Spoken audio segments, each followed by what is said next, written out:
Okay, seniors, we're going to tackle the, hang on, yeah, I want to figure out where I need to look. We're going to tackle the other 17 amendments, and I'm not going to use the blackboard. I'm doing this totally from home, so I don't know if this is going to work or not, but we're going to give it a shot and see. So you do need to get out your book, and I have the old book, so I'll be honest with you, I don't know what page of the new book this is all on, but I feel like y'all are seniors and you can probably find it. But we're going to talk about the last 17 amendments. Okay, we talked about the first 10. You took a quiz on those, and so now we're going to talk about amendments 11 through 27. And really, in all honesty, you guys can read these on your own and figure out what each one is. But I wanted to just go over it and just briefly discuss what I expect you to know. So for amendment number 11, this has to do with lawsuits between states and relationships between states. If you remember when we talked about the articles, Article 4, Article 1, 2, and 3 deals with the branches, and Article 4 then breaks down and deals with issues between states. So this was important to our founding fathers, obviously. And so amendment number 11,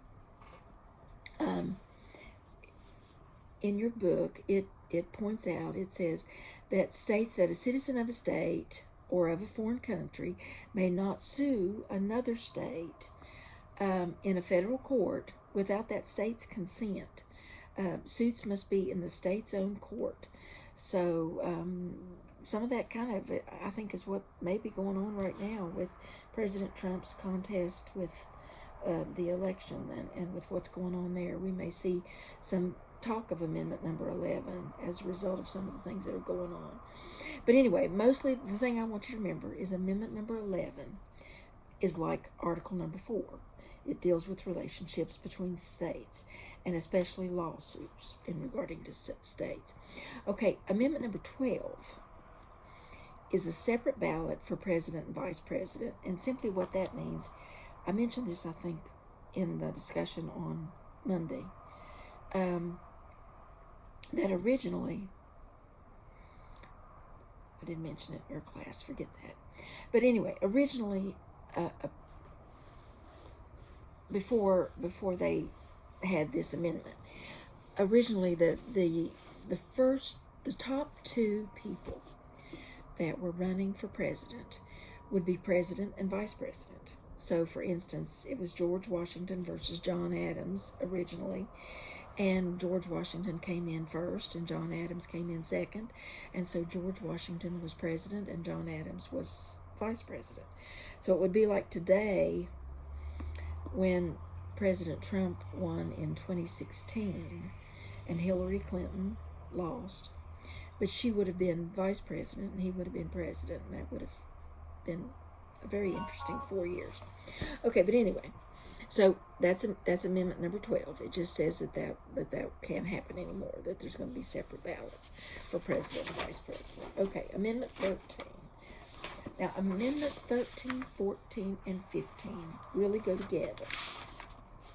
They didn't all happen the same year, but they all happened as part of Reconstruction in America.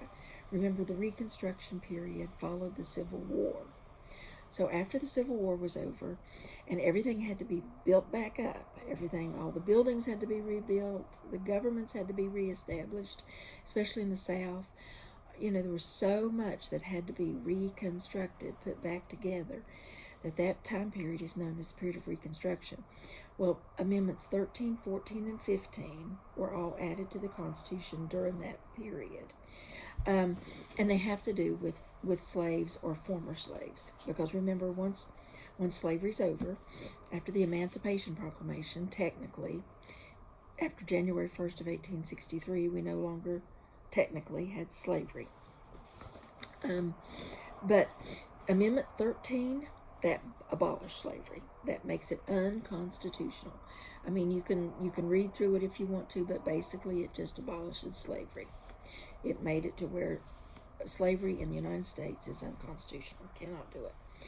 Amendment number 14 took the former slave, the now freed man, as they were called, freed men, freed women. They were no longer slaves. Number 14 granted them citizenship. So now all of the former slaves were made U.S. citizens. And that's pretty important, especially for the next amendment, Amendment 15, which enabled the former slave, the now freed man, to be able to vote, to have suffrage. So the voting franchise or suffrage, all of that kind of goes together, and that is in Amendment 15. Now, of course, these are black men. Women still don't have the right to vote in the 1800s. Women don't get the right to vote until 100 years ago. It was 1920 when women got the right to vote. So this is 2020, so this is just black men. Now, of course, black men are going to be given the right to vote constitutionally, but technically they really don't get the right to vote. Now, they do for a little bit. They do have the right to vote. As a matter of fact, some black men are actually elected and put into Congress. But that's temporary, because pretty soon the South issues forth those Jim Crow laws or the black codes, which they, through their own little methods, and we'll talk more about that later on, but through their own methods, they're able to prevent blacks from voting. And really it takes 100 years from the 1860s to the 1960s before blacks really, black men and black women eventually, 1920, before they're actually able to vote without fear of repercussions. Okay, so that is, it takes us up to Amendment 16. And just like Amendment 13, 14, and 15 go together, Reconstruction Amendments, you'll need to know that, Amendments 16, 17, 18, and 19 go together, and that's the Progressive Era amendments. The Progressive Era in American history was the early 20th century. So basically from 1900 to 1920. I mean, some historians go back to 1880 when it all kind of starts, but basically just remember the first 20 years of the 19th century is the Progressive Era. And Amendments 16, 17, 18, and 19 all have to do with progressive issues. So 16, and again, I'm not sure what page number you have yours on, but Amendment 16 is income tax. And this was put out in 1913 is when it was ratified. And so before 1913, Americans did not pay income tax. And you all know, some of you are working. Austin, I know you work, and some of the rest of you, I'm sure you have jobs or have had jobs. And if you get a paycheck, you know that the government takes some money out for income tax, and then they require you to file an income tax April the 15th of every year. We did not have that before 1913. And there's a lot of people that would like to see us go back to not having that again. But anyway, we probably never will. But Amendment 16 then is allowed the government to tax American people's income. Amendment 17 changed the way senators were elected. The direct election of senators. Now, what that means is simply, really, I mean, it's not complicated. In the Constitution originally, the president was chosen by the Electoral College. The House of Representatives was chosen directly by the people in an election. But the senators were chosen by their state legislatures. So that would be like anybody that serves in Charleston, West Virginia, that represents Mercer County. They would be the ones that chose the senator that would go to Washington. So we have two senators from West Virginia in Washington, Shelley Moore Capito and Joe Manchin. If it was before, and again, this was in 1913 as well. So if it was before 1913, Joe Manchin, Shelley Moore Capito would have been chosen by our state legislators in Charleston. Okay, but that was all changed. This gave more direct democracy into the hands of the people by allowing the people to choose their senators as well. So that's what Amendment 17 is all about. Amendment 18 is prohibition. And of course, what was prohibited was alcoholic beverages. They, the whole goal behind the progressive era really was to create a better world and create a perfect world if possible, which of course we know that's impossible. As long as there's sin, we're not going to have a perfect world. But in Prohibition, they wanted to prohibit the manufacture, sale, distribution, consumption of alcoholic beverages. They felt like that would end alcoholism. Of course, it didn't. It just opened up a whole new method of transporting and making moonshine. That's one of the reasons why it's called moonshine, is because the people made it in the secret at night under the moon. But anyway, Prohibition then was put out there, and this happened it was ratified in 1919, but it isn't going to last very long, because this is the one amendment that was later on amended. It's not one of the amendments we're at just yet, because remember, we're doing the progressive amendments, and that's 16, 17, 18, and 19. But the 18th Amendment is going to be amended by the 21st Amendment. Actually, Prohibition didn't work, and so they said, well, let's give up on this, and it's the alcohol can flow again, and of course we know it's still there. Anyway, so Prohibition, it was the 18th Amendment, and then the 19th Amendment was the women's right to vote. So for all you girls out there, this is what gave the women suffrage, or the right to vote. So you do need to know that term if you don't already know it. Suffrage, suffrage, suffrage means the right to vote. You have the voting franchise. So that was given to women in 1920. Again, like I said, that was 100 years ago. Amendment 1920. Okay, so that takes us up through Amendment 19. Now, Amendment 20 was ratified at it was during the Great Depression. Really wasn't connected to that, but it does have something to do, in a way, with what we do now. The lame duck amendment. Okay, what's a lame duck? A lame duck in political terms, technically, right now, if President Trump doesn't manage to somehow really win the election, which probably isn't going to happen. So technically, President Trump is a lame duck. He's out of office. He's still president, but everybody knows, or pretty much everybody knows, that he's going to be gone in January, the end of January. So what in government terms, when they refer to a lame duck, they simply mean that that's someone that lost the election, or they're in their last term of election. They can't run anymore, and so they're no longer effective. They're like a wounded animal. They're a lame duck, and so initially, the president was inaugurated after an election. A president would be inaugurated in April of the following year. So, if that was the case now, President Trump could go on contesting the election until April. But I won't say our founding fathers, because it's really, our founding fathers phase 2, I guess. When they added this amendment in there, this was to reduce that amount of time. So this reduces the amount of time from the election and the inauguration being so far apart, because the election's always been the end of November, or in November of one year, and then the inauguration, like I said, used to be in April. So they moved it from April to January. And so that's Amendment 20, is the lame duck amendment. Amendment 21, like I told you before, Amendment 21 amended Amendment 18. That's what I was trying to point out the other day. It's so important when you make a change to the Constitution. You can't just say, okay, we're just going to X that out. That no longer exists. You can't do that. You have to go in and amend it. You have to say that we're not going to regard that one anymore.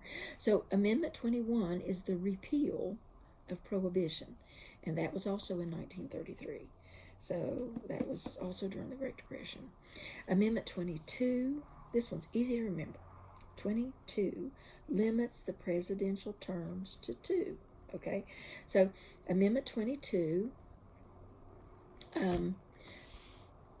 before Amendment 22, a president could go on running as many times as he needed to or he wanted to.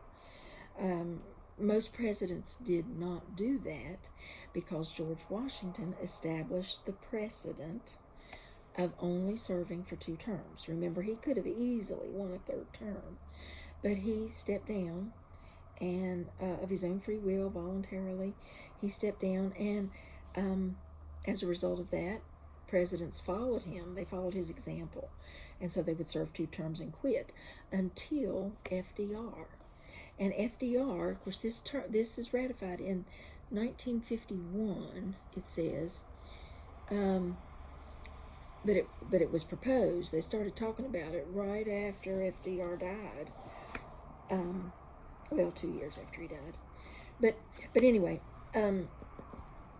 if you remember, Franklin Delano Roosevelt was president during the Great Depression, and he came into office in 1932, or he was elected in 1932. He actually started in 33, but he was president. He had 4 terms. He did not. He ran for 2 terms during the Great Depression, and then we were involved in another crisis, the World War II. And so since we were involved in those 2 crises, FDR just managed to stay in there. And most people did not want to get rid of him because he had been holding everything together pretty good. So anyway, because FDR actually won 4 elections. I mean, he ran for president, he was elected. Ran again, was elected. Ran again, was elected. Ran again, was elected. So 4 times he won the election. Now, at the beginning of his 4th term, he died in office. He had a cerebral hemorrhage, a stroke, I suppose we might call it today. But anyway, and he died in his sleep in April of 1945, really right before the war was over in Europe. But anyway, so presidential terms limited to 2 terms, and each term is 4 years, so a maximum of 8 years. But that's Amendment 22. Amendment 23 gives DC 3. Okay, that's the way I remember it. It also kind of rhymes. Washington, D.C., our nation's capital, is not a state. It's not really even in a state. I mean, I think a portion of Virginia, a portion of Maryland was given to create our national capital. But the people that live in D.C., technically, they're not represented by a state. They don't have state senators. They don't have state representatives. Now, I kind of take that back. I mean, they do have representation in Congress, but they're non-voting representatives. That's why there is a real question as to whether or not D.C. should become its own state. Of course, then you've got the capital of the country that is probably going to favor one particular state over all the others, and that would be its own state. It's like it has a conflict of interest, as they might say. But anyway, this amendment, and this was ratified in 1961. I was alive by then. Probably some of your grandparents were too, not your parents. Man, I'm getting old. But anyway, Amendment 33 allows for Washington, D.C., and the people within Washington, D.C. to have 3 points in the Electoral College. And that's why the Electoral College total is 538 instead of 535, because you get to count Washington, D.C. as 3 points. Okay. In Amendment 24, which was in 1964,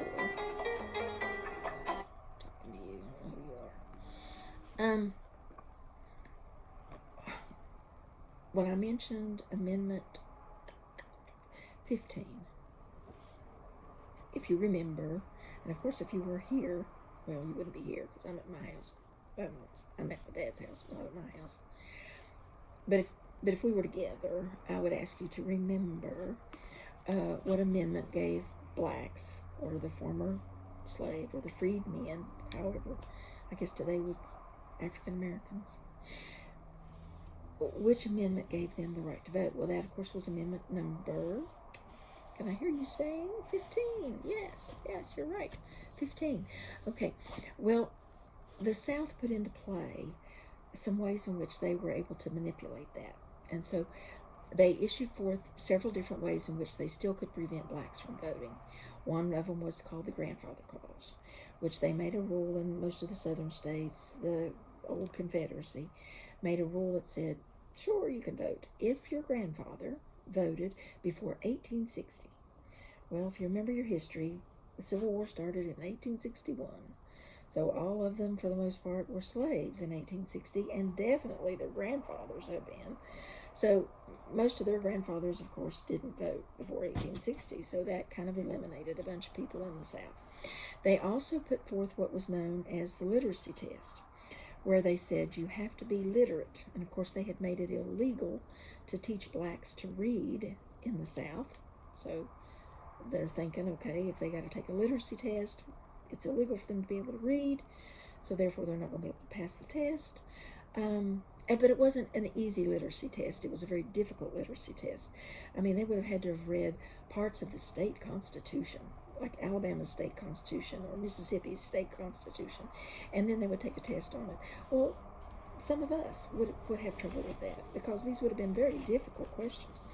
So anyway, if that didn't work, if the Grandfather Clause didn't work and the literacy test didn't work, then they charged them a tax to vote. How dirty would that? I mean, they made them pay.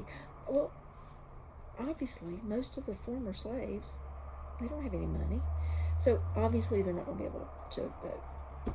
And even through the 100 years after the Civil War, the blacks are still going to be terribly oppressed, and they're not going to have many opportunities to make money. And so they can't afford to pay to vote. So anyway, that was a poll tax. So what I'm trying to get to is this. Amendment 24 abolished, made it illegal to charge people to vote. They should have done it well before that. But anyway, the poll tax was abolished in 1964 with Amendment 24. Amendment 25, we're almost done, so hang in there with me. Amendment 25 is the one Nancy Pelosi threatened to use against President Trump not too long ago, saying that he was not capable of, I guess when he got the virus, when he got COVID.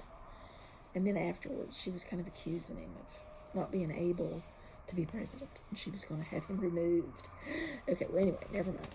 But Amendment 25 does come up with a method by which, if a president is incapable of finishing his duties, that he can be removed or he can be seceded.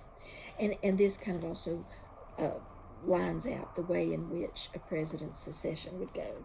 For instance, it goes, if the president is no longer there, then it's the vice president that takes over. If the vice president is unable to do that, then the Speaker of the House steps in. Then if it's not the Speaker of the House, then it's the President Pro Tem, which is a temporary president in the Senate. And then it starts going down through all 15 of the cabinet positions. So there is a line of succession, and it's definitely laid out for us in Amendment 25.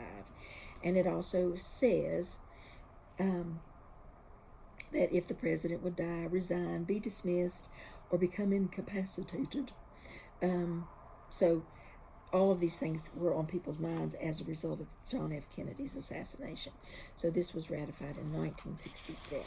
So this was Amendment 25. And then Amendment 26 is one of my favorite ones because it affected me. In 1971, where'd you go? In 1971, I was a teenager. I was about your age. Yeah. Anyway, but it gave the right for 18-year-olds to vote. So 26 allowed 18-year-olds to vote. And of course, Vietnam was going on. And the idea was if you can send a young man, especially, off to fight for his country at the age of 18, then he should be able to vote as well. And so I remember that was as soon as I turned 18, there was an election. And anyway, y'all don't really care. But 18-year-olds got the right to vote in amendment number 26. And now, and that would be a question that I would probably ask you on the next quiz. And again, the next quiz that you take on just these amendments will be with your notes. Which, of course, I'd like to do that tomorrow. Let me think about it. Because I really want to test you on the Bill of Rights separately. And I have on my lesson plans to do that tomorrow. We'll see. But anyway, one question I might ask you is which amendments, or what amendments, name them, the ones that all have to do with the voting franchise. So, I mean, you've got Amendment 16, gave the former slave the right to vote. Amendment 19 gave women the right to vote. Amendment 26.